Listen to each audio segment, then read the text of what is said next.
Assalamualaikum warahmatullahi wabarakatuh. Alhamdulillahirabbil alamin wassalatu wassalamu ala asyrofil mursalin sayyidina maulana Muhammadin wa ala alihi washabihi ajmain amma ba'du. Ingkang sanget kula hormati iki Kiai Haji Idris, iki Pak D kawula, paman napa lah istilah nek teng Jawa. Wonten niki wonten Kiai Sekathah, wonten Kiai Said, Kiai Ama, wau dijemput Mas Aziz niki. Kula teko tok pun ganjaran kula sak gunung Uhud. Mergi wis ponakan sing apik, dienggo kongkonan yo nurut.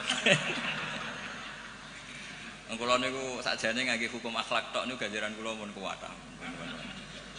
Saya kemarin malam Rebo nderekno kersane Mbah Mus teng Rembang, paginya ngaos tafsir di rumah. Itu satu-satunya pengawasan yang paling saya seneng, saya ketua di situ. Ketua yang menentukan, liyane niku pun kalah terus. Habis niku bados asar hormat Mbah Maksum, malam Kamis diaturi dalam sarang Maulid Rasul sallallahu alaihi wasallam. Sebelum lebih jauh tentang ngaji risalah Ahlussunnah wal Jamaah, kula cerita sanad.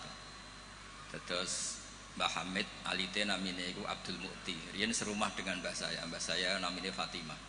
Mbah kula niku abahe namine Abdul Khaliq alite, tapi gede-gede dados Idrus. Jadi Fatimah binti Idrus bin Umar niku mbah kandung kula. Nah, Mbah Hamid bin Abdullah bin Umar. Terus potongan wali niku pun mulai alit. Terus Gus Samar pindah dadi wali pun terlambat mergi.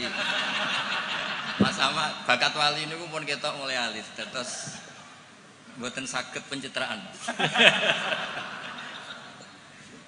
Tapi karena kuota wali zaman akhir sedikit, mungkin bisa ada kesempatan. Berdasar KKN mangke diajukan. Berdasar KKN.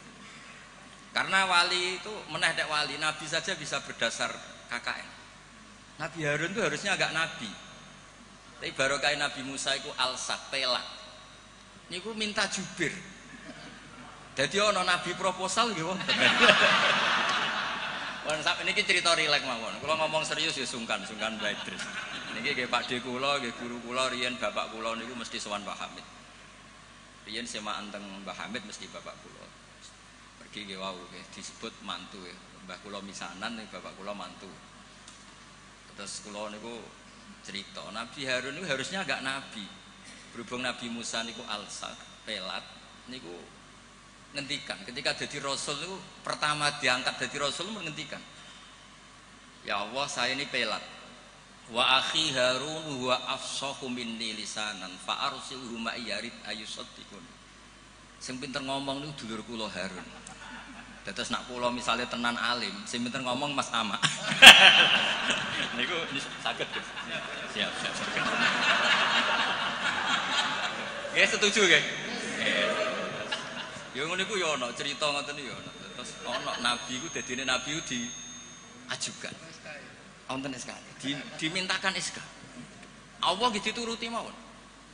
Qala sanasuddu adudaka bi akhika. Ya wis saiki Harun tak angkat dadi tapi nabi kok proposal iki digo kalah-kalahan. Nabi Musa niku adike Nabi Harun. Fi'al ba'i iktikaf munajat untuk kitab Taurat. Kaume nyembah anak pedhet. Ngono ku ya diwamuk pancen nabi. Takdim nabi kan wajib. Nggih, takdim nabi niku. Nggih, takdim nabi niku wajib. Berhubung Nabi Harun dadine nabi lewat nabi sinten? Musa. Niku deret-deret tenan. Sampai Nabi Harun ngendikan la takhud bil khiyati wala biras. Jadi salah kaume iku timbang nyalahno awake dhewe repot, nyalahno wong liya. Mulane nek ana wong tukang nyalahno wong liya niku ya rontok-rontok ana sanate. Tapi tetep salah wong dekne ora nabi ya ngoten. Mergo Nabi Musa niku ora iktikaf teng Turi Sina. Mestinya ketika kaumnya salah itu beliau juga ikut salah karena ada nunggoni proses bermasyarakat. Tapi wong ana sing dipasrahi mendingan nyalahno sing di pasrah. Kowe opo ae tak tinggal munajat nganti kaum nyembah. Bro. Jawabe Nabi Harun nggih gampang, wis tak kandhani tapi ra ngandel. Purune mek nabi sing asli mboten kados kula. Dadi lan nabroha alai akifina hatta yarji'a ilaina Musa. Mana nak sampean gelem apik mau ambek Mbah Hamid tok, nak ambek Mbah Idris ora gelem kowe bangsa Israel. Nak kowe wong Islam tenan ambek Mbah Hamid yo kepen dadi wong apik, dipimpin Mbah Idris kepen dadi wong apik. Termasuk sing ben nak pun dikiyaini Mas Amak, Mas Aziz kudu gelem dadi wong apik. Nak brengkel ngenteni Mbah Hamid wangsul, berarti kados Bani Israel. Niki mukadimah sekaligus pressure. Pressure nak ngaku ahli sunnah wal jamaah minimal ilmune ya sakmene iki. Ora tau mondok kok ngake ahli sunnah napa? Wal jamaah. Akhirnya Nabi Harun dadi nabi. Mergo pinter ngendikan, wa akhi Harunu wa afsahu minni lisan. Mulane riyen wonten tiyang ya terkenal wali duka indawa. Niku ya kathah sing butuh penerjemah. Terus niki nek jenengan angsal nggih niki kula angkat dadi napa? Mutarjem napa? Mpun niku guyon tapi ilmiah. Terus nomor kali, apapun baiknya tentang ahli sunnah wal jamaah, orang tuh tidak boleh serius mempertahankan ahli sunnah wal jamaah, nggak boleh serius. Karena serius itu memancing perlawanan.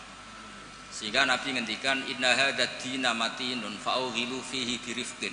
Agama ini ideologinya mantap, logikanya mantap, maka kawallah dengan santai saja, yang rileks. Saya beri analogi begini, 2 tambah 2 itu kan 4. Perlu nggak kamu ngotot kampanye 2 tambah 2 4? Nggak perlu kan? Karena kebenaran 2 tambah 2 4 itu kebenaran yang mantap. Jadi zaman ra usah mati-matian belo ahli sunnah sampai menafikan yang lain, terus mengadili yang lain. Itu cara sekarang malah kontraproduktif, karena menjadi ideologi yang mengancam, bukan ideologi yang merangkul. Sehingga guru-guru kita, mulai Bapak kula piyambak, Mbah Mun, Pak Hamid, niku ketemu kelompok macam-macam nggih mboten terlalu ketok ekstrim. Bukan karena ngakui, tapi memang itu tidak produktif. Bangsa seneng tukaran, seneng geger itu tidak produktif. Karena inna hadzal dina matinun fa'ughilu fihi birifqin. Agama ini sudah aman, sudah bagus, maka kawallah dengan halus. Ya kayak orang kampanye di Indonesia tentang pentingnya makan nasi, orang tahu semua lah, tidak usah kamu cerita gizinya nasi gini, asupan nasi fungsinya gini. Orang sudah tahu lah fungsinya apa?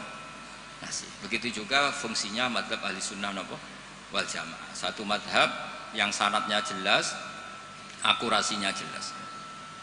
Nah saya tak cerita tentang sanadnya Pak Hamid. Pak Hamid dulu diantaranya tentu ngaji sama abahnya sendiri, Kiai Abdul. Karena itu sudah babul ilm, darul ilm, sudah komunitas ilmu. Di antaranya beliau pernah ngaji juga di Kiai Khalil Harun. Kiai Khalil Harun masih pernah mbah-mbahnya Mbah Maimun. Terus ngaji sama Mbah Dimyati di Termas. Mbah Dimyati itu adik kandungnya Kiai Mahfud At-Turmusi. Jadi kalau sanadnya Mbah Hamid pakai Termas ya Mbah Hamid, Kiai Dimyati At-Turmusi, lalu Mbah Mahfud Termas, terus Sohibul Anas Sayyid Abi Bakar Sato, terus Sayyid Ahmad Zaini Dahlan. Sayyid Zaini Dahlan ini gurunya Syekhona Khalil ketika mondok di Mekah. Jadi semuanya ketemu, termasuk Mbah Siddiq dulu ngaji, Mbah Siddiq sini, keluarga sini ngaji sama Syekhona Khalil, itu langsung ke Sayyid Zaini Dahlan. Ya. Pun nomor gimana? Oh, kesimpulan. Nah, kenapa sanad itu penting? Begini, saya beri analogi. Tag itu liar. Karena tag itu mau tidak mau harus pakai lafaz. Kata-kata itu bisa jami'un likulli afrodi. Ini sekaligus mukaddimah untuk akhlnya Mbah Hamid. Makanya ketika Mbah Hamid dipuji sebagai pakar usul fikih, beliau juga ngaji Jamul Jama, itu saya senang. Karena di situ nanti ada taqyidul mutlak bil muqayyad atau taqyidul am bil mukhassis. Saya ulang lagi ya, itu penting. Karena jika lafaz umum itu ditetapkan sebagai umum, maka akibatnya, saya ulang lagi.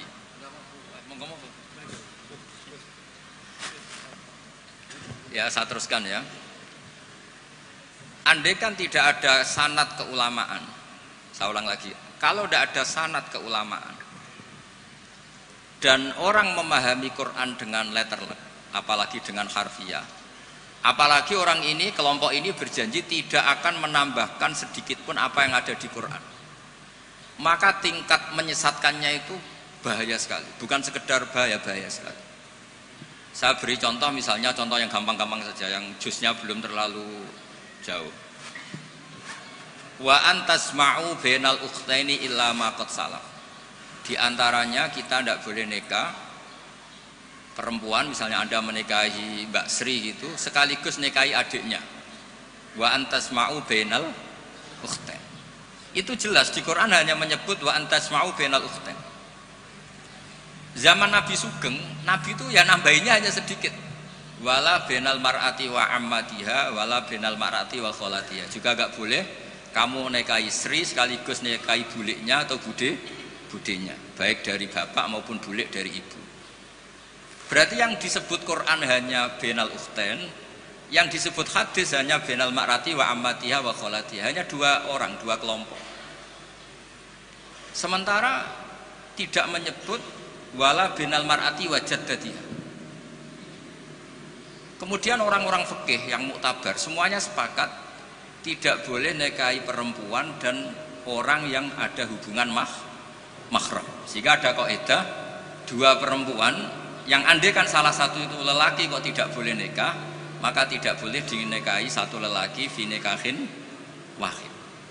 Artinya kalau ada orang kampanye hanya megang Quran tidak lebih tidak kurang, berarti dia hanya mengharamkan al-jam'u bainal ukhtain.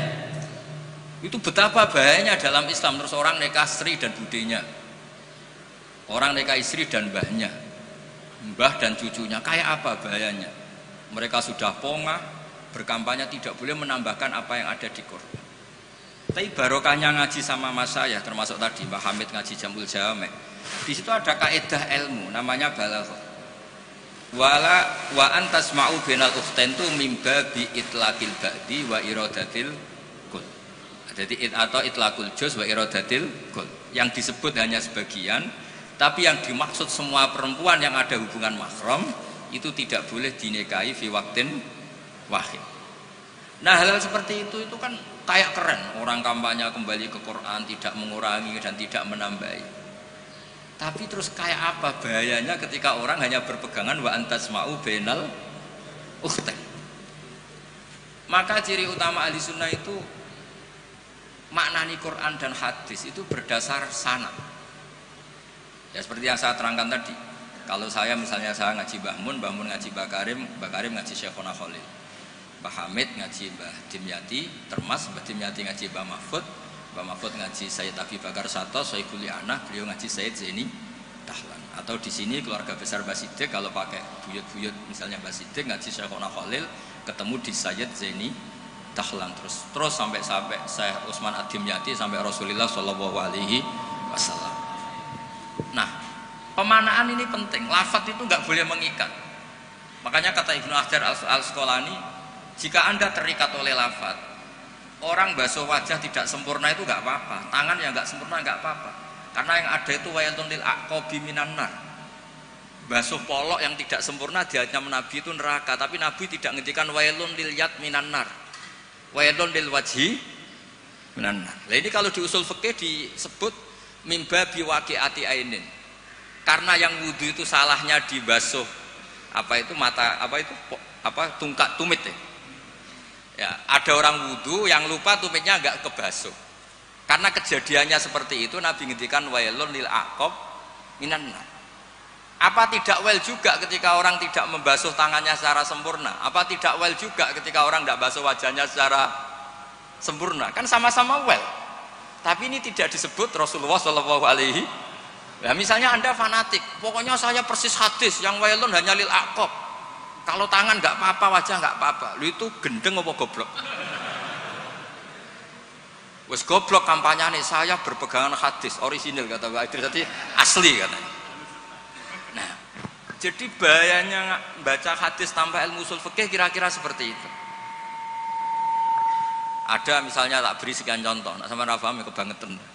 Tadi sudah dua ya. Normalnya dua itu sudah pinter. Ini terakhir contohnya ketiga.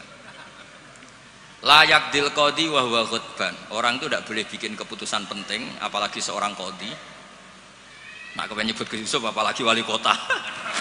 Ini kemarin sebelum jadi wali kota perjanjian, Gus jenengan wali beneran, saya ingin wali kota saja. Ini keluarga kiai tapi cita-citanya sederhana. Jadi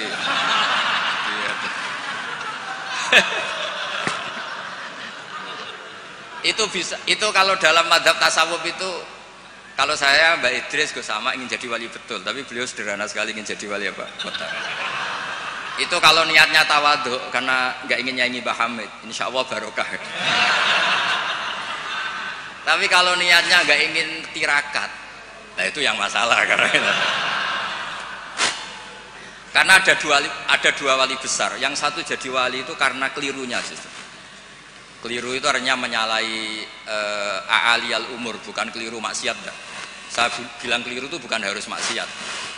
Orang baik itu bisa keliru tapi tidak mesti maksiat. Wali yang satu itu kalau sakit bilang ya Allah ya Allah, tapi yang satu itu enggak, bilang aduh boe, waduh boe. Suatu saat wali yang bilang ya Allah itu jenguk wali yang kalau sambat waduh boe, waduh boe. Ditanya, kamu ini wali kalau sambat kok aduh boe, aduh boe. Jadi yang wali aduh boe, karena saya itu ingin kayak orang awam, enggak sok wali-walian ya Allah ya Allah. Loh itu ya bisa jadi wali. Jadi nanti lihat aja di daftar, kalau di list wali kok masukkan Gusipul, berarti ya karena tawadhu tadi. Jadi ada juga wali itu kalau sholat itu nggak mau soft awal, banyak. Kok koyok wong parak pangeran ya wani ning soft. Ada juga wali ditanya, apa kamu kalau di surga ingin melihat Allah? Enggak. Kaget kan, umumnya orang ke surga kan ingin melihat. Tapi jawabnya apa? Unazzihu dzalikal jamal an-nazari misli. Allah terlalu agung biar tidak terkontaminasi didelok meripat kaya aku ngene. Itu ya jadi wali. Ini terpaksa cari referensi demi wali kota. Jadi makanya saya itu tadi, saya itu jadi narasumber itu penting tidak penting sudah bener. Mergo tawadhu di Rembang sini itu jauh. Gara-gara diteror ini yang manggil Mbah Hamid. Aduh. Ini Pak D Idris, ini Pak D saya, Pak Lek kalau manggil saya itu mesti yang manggil Mbah Hamid gitu. Ya, kalau nelpon mesti gitu. Ini yang manggil Mbah Hamid. Nggih, Mbah. Ternyata di sini berlaku teror ya. Ini apa? Yang manggil Mbah Hamid karena memang beliau itu sepupu mbah saya Mbah Hamid. Jadi bermadzhab itu penting karena kata itu liar. Layak dil qadi wa ghadban. Seorang yang sedang marah itu tidak boleh punya keputusan penting, baik itu qadi, wali kota atau orang tua atau siapapun. Kata qadi dihilangkan. Tidak boleh kamu mentang-mentang hadisnya qadi, hanya qadi yang nggak boleh bikin keputusan kalau marah. Kalau kiai boleh, kalau orang tua boleh, kalau wali kota boleh. Tidak bisa. Bahwa khutbah itu kalau sedang marah, kalau sedang lapar boleh, sedang ngempet nguyah boleh, sedang ngempet ngising. Nah, padahal setelah dimaknai pakar-pakar usul fikih, ghadab itu apa? Halatin sing yasu'u khalqu sahibi. Satu keadaan yang orang itu tidak normal. Nah, keadaan tidak normal itu bisa hakin, orang yang ngempet nguyah, ngempet ngising atau banget laparnya. Itu juga nggak boleh bikin keputusan penting. Jadi ghadban bukan lagi dimaknai marah, tapi apa? Satu keadaan di mana orang tidak sedang baik-baiknya. Makanya Imam Syafi'i masyhur itu, kamu jangan rembukan sama orang yang besok nggak ada yang dimakan, itu ruwet otaknya itu. Lung sidang madrasah ambek guru-guru sing bar diamuk bojone, wah itu error gitu. Sidang madrasah ambek uang sing sesuk kudu bayar kredit. Mesti tak kok sepundi madrasah saya ini pun ngeten mun saya.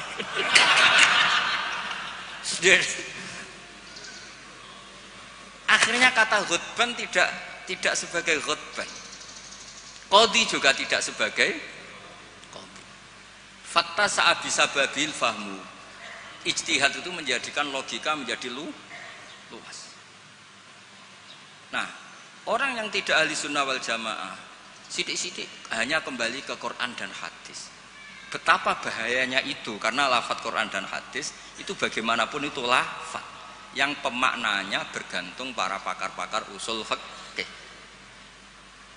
Lah usul fikih ini yang ngerti. Ini kalau di balaghah bab ini kalau di ilmu lughat begini. Nah kira-kira seperti itu madzhab Ahlussunnah wal Jamaah. Makanya saya di sini pernah baca kitab ini berkali-kali, juga ada kajian khusus sama keluarga Gus Hakim, Gus Kikin yang sekarang pengasuh di Tebu Ireng. Saya juga pernah istifadah sama Mbah Mun dan berkali-kali juga pakai kitab Risalah Ahlussunnah wal Jamaah. Kenapa kita harus bermadzhab? Saya beri contoh betapa bahayanya tidak bermadzhab.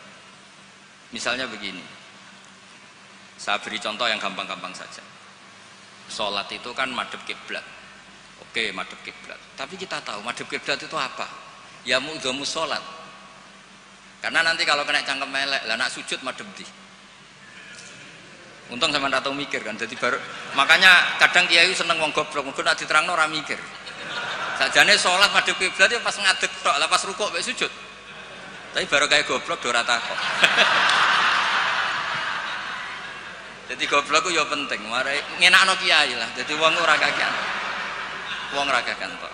Mulane sampean nak takok, kiai ku kok kadang seneng santrine goblok timbang sing pinter, kowe ora rasane dadi kiai. Ruwet. Karena kena wong pinter iku ya rada repot. Nah, setiap bahasa itu mesti merujuk ke mu'dhamul amri, tema utamanya.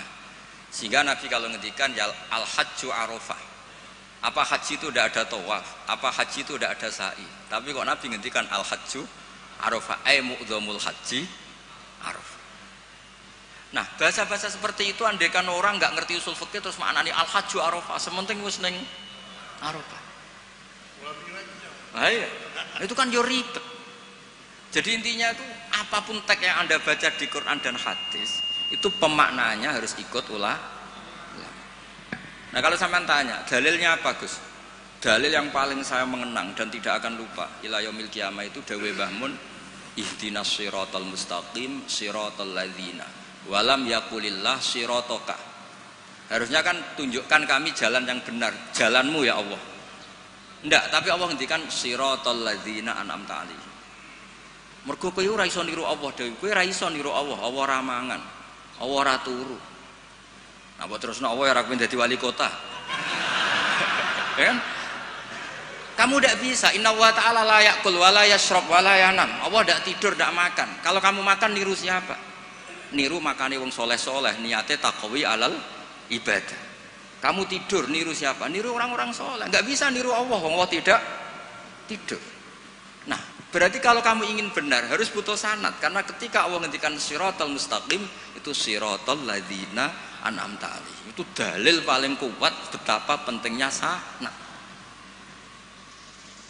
Makanya sampai ada pepatah yang sangat mengancam tadi, manta alama bila sehin fasehuhu setan.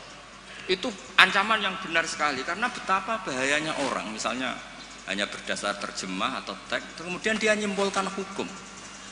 Padahal lafadz ini adalah terjun bebas. Karena tadi lafadz itu jamek. Dia akan kemana saja yang masuk afrodnya kalau dalam ilmu usul fikih. Tapi nanti setelah ada momentum muqtadul hal, itu baru proporsinya hanya sampai mana. Misalnya sampai lihat Syekh Nawawi Al-Bantani, faktul musyrikina, bunuhlah orang-orang musyrik. Itu ayatnya akan ekstrim. Misalnya haitsu wajadtumuhum, kapan saja kamu menemukan mereka. Tapi sampai lihat di Syekh Nawawi, al musyrikin ayna kitsina khosotan, yang melanggar perjanjian, atau al muharibin, yang merangi kamu. Tidak semua orang musyrik boleh kamu perangi, karena ada musyrik-musyrik yang wa in janahu lisalmi fajnalaha wa tawakkal alam. Lafadznya umum tapi harus proporsional. Kalau sampean contoh ini gak paham, tak kayak contoh yang paling mesti kayak paham. Nak paham kebangetan. Kamu kalau istri kamu sedang seneng-senengnya, wes sama sampean karep opo tak turuti. Opo wae? Jebule terusin, aku ben wayoh, Dik. Terus, yo ojo iku. Jare opo wae kan gitu. Ya kan? Jadi semua lafadz mamin amin illa wa yukhassas, tidak ada kata am kecuali yadkhuluhu takhsis, kecuali ada takhsis. Misalnya kamu seneng sama istri, wis adik kemana-mana berdua, kowe apa nak ngising berdua. Jadi lafadz-lafadz, lah ya artinya kalau ada lafadz umum ning Quran hadis mesti ada mukhassis. Ma min amin illa wa yadkhuluhu takhsis. Sama seperti di tafsir Jalalain, innallaha ala kulli syai'in qadir, tidak memasukkan yang mukhal. Tidak boleh ada pertanyaan gini, ayak diruwahu ta'ala ayyud hibadatahul aliyah, apa Allah mampu menghilangkan zatnya yang agung? Ya tidak boleh. Kudroh hanya tata alaku bil mumkinat, tidak boleh kudroh ta'aluk sama mukhal.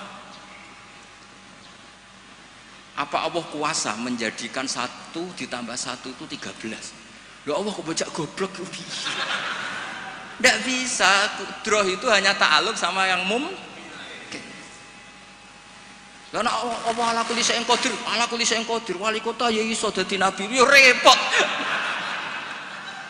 Ya ora iso ditutup. Iku sebarang mukhal. Paham ini? Yus mon iku ahli sunnah wal jamaah. Nek pinter nganti ngono iku ahli sunnah wal jamaah. Mpun iki deal ya. Ya mpun, sekolah tak maca kitabe mpun niku sing ngono terus. Mungkin sing jawab jubire wis selesai perjanjian. Kan Nabi Musa niku adike Nabi Harun. Terus Nabi Musa dadi nabi, ngajono proposal kakake dadi nabi. Tapi tugasnya Jubir. Nah kula mek Mas Sama pernah sepuh Mas Sama. Dadi niki pun deal. Mungkin sing jawab sampean tangklet. Sing gampang teng kula, sing angel teng sama. Terus nggih. Karena kula ki mun kiai sing makruf lah. Terus ora usah dites. Yang ngetes itu sing latihan kiai. Ya jadi kula niku pun melewati tes-tes itu sudah. Sekamane pun lulus. Nggih setuju nggih mungkin tangklet sama. Terus mpun sakniki menculat mawon pun mukadimah sanate Mbah Hasyim nggih Mbah Hasyim nak teng Jawi riyen nggih masyhur nate ngaos Mbah Saleh Darat. Mbah Saleh Darat niku nggih menangi Sayyid Zaini Dahlan. Tapi Mbah Hasyim menangi Mbah Saleh Darat itu Mbah Hasyim kecil sehingga beliau kados kemarin anak-anak sing menangi Mbah Mun nggih menangi Mbah Mun di sarang tapi enggak sempat ngaji karena mungkin masih ibtidak, Mbah Mun pun sepuh. Sebab itu Mbah Hasyim tidak pernah pakai sanad Ali langsung Mbah Saleh Darat. Tapi kalau Mbah Mahfud biasa pakai sanad lewat Mbah Saleh. Karena ketika beliau di Mbah Saleh Darat, niku pun ngaji khatam tafsir napa? Jalal. Makanya nggak boleh kalau dalam tradisi ilmu nggak boleh pakai sanad Ali tapi nggak punya kenangan. Jadi banyak kan anak-anak kemarin saya pun kelas 4 SD menangi Mbah Hamid. Tapi saya kan nggak bisa istifadah karena saya terlalu kecil. Saya tahu Mbah Hamid banyak dari bapak saya karena bapak saya sudah sepuh sering ketemu Mbah Hamid. Jadi sanad Ali itu punya sisi kelemahan, biasanya mujarradur ru'yah, hanya melihat. Makanya sahabat itu Amr bin Tufail itu akhiruman mata minas sahabat. Itu enggak dipakai riwayatnya karena kenangan mbek Nabi piye kok aku dijak bapak jamaah. Jadi mirsani Nabi tapi tidak punya kenangan sami aminan Nabi. Makanya sanad itu bagus nazil. Nazil itu jumlah ke Rasulullah besar banyak tapi lewat orang-orang yang talaki mulazamah, ketemu orang-orang yang mulazamah. Jadi mendingan sampai Rasulullah lama tapi lewat orang-orang yang mulazamah, sehingga sanadnya Mbah Mun misalnya paling suka ya lewat Mbah Karim. Mbah Karim itu lama sekali di Mbah Hasyim, di Mbah Syekhona Khalil. Kila itu 20 tahun, Mbah Kila 30, khilafnya itu 20 ke atas, nggak ada yang 20 versus 2 tahun. Kalau sampean ziarah tok walen Mbah Khalil. Iku pendak banyak karep gitu. Lah itu iya kalau ziarah yang ingin ngaji itu bawa kitabnya dulu, setelah paham terus kitab itu dibawa. Itu baru ziarah betul itu. Jadi sanad itu kadang-kadang sering bagus yang nazil. Nazil itu lama tapi kredibel. Lah Imam Syafi'i termasuk fanatik sanad nazil. Beliau itu sering ngendikan an Ibnu Umar an Rasulillah, an Abdullah bin Abbas an Ubay bin Ka'ab an Rasulillah. Kenapa muter-muter begitu? Padahal Abdullah bin Abbas juga sahabat, tapi beliau sahabat pas itu kecil, sehingga kenangan dididik Nabi langsung itu tidak banyak. Sehingga kalau ada ilmu banyak, beliau sebetulnya lewat Ubay bin Ka'ab atau lewat Umar bin Khattab. Masyhur itu di sanad sab'ah, misalnya Abdullah bin Sa'ib dari Abdullah bin Abbas, misalnya masih dari Ubay bin Ka'ab. Sama seperti santri sarang sendiri yang menangi Mbah Mun, banyak yang ngaji mahali lewat saya. Akhirnya ke Mbah Mun lewat saya, padahal dia menangi Mbah Mun. Tapi kan dia tidak ngaji mahal karena pas itu masih kecil. Paham ya? Terus sana tuh aja mentang-mentang ketemu Mbah Hamid, terus koyo-koyo ilmumu setingkat wong sing lu ketemu Mbah Hamid itu Mbah Hamid lewat ngendikan terus aku muridnya Mbah Hamid. Insya Allah nak nggo syafaat cukup, tapi ra nggo ngiyai niku. Jadi udah jelas nak nggo syafaat cekap lah. Tapi nak nggo ngiyai mboten. Terus iki supaya sampean kertas sana. Nggih kula waos ini sing tentang aturan bermadzhab sebagaimana yang ditanyakan tadi. Halaman 28 ya. Niki sing ada kitab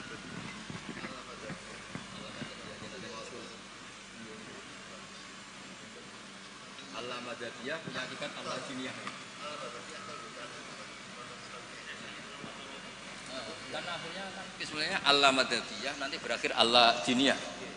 Kalau dimulai dari gak bermadzhab, lama-lama tidak beragama. Iya kan? Nah, ya sekuler kan akhirnya ya dimulai dari Allah-Madzhabiyah, lama-lama Allah-Jiniyah. Ya jadi jelas tadi ya, jadi dimulai apa? Sanad. Di sini diterangkan Bismillahirrahmanirrahim 28. Jubir takut jubir ya. Fi bayani wujubit taklid liman laisa lahu ahliyatul istihad. Orang wajib ikut bagi yang tidak berkemampuan istihad. Wajib taklid, wajib ikut. Yajibu inda jumhuril ulama al muhaqqiqin ala kulli man laisa lahu ahliyatul istihad al mutlaq wa in kana qad hasala ba'dul ulumi al mu'tabarati fil istihad apa taqlidu qaulil mustahidin wal akhdhu bi fatwahum liyakhruja an uhdatit taklif bi taqlidi ayyihim syaa liqauli ta'ala fasalu ahla dzikri in kuntum la ta'lamun. Jadi orang-orang yang tidak punya kemampuan istihad itu dalam setiap fatwa harus tanya mujtahid. Lah tanya itu artinya wajib ikut. Kalau diwajibkan tanya kan berarti butuh jawaban. Apa artinya ada jawaban kalau dia tidak mau ikut? Fa'u jabat su'ala ala man lam ya'dalik. Allah mewajibkan tanya bagi yang tidak tahu itu. Wa dzalika taqlidun li alimin wa huwa amun li kullil mukhatabin. Terus wajibu ayakuna aman fi su'al an kulli ma la yu'lamu lil isma' ala anal ama lam tazal fi zamani sahabah wa tabi'in. Ini yang unik dari Mbah Hasyim. Beliau ngendikan zaman sahabat pun banyak yang awam. Karena sahabat yang baru Islam sehari dua hari, banyak sahabat juga yang punya kultur tertentu, tahu-tahu Islam, belum tahu kultur yang Islami. Sehingga orang awam mulai zaman sahabat juga banyak.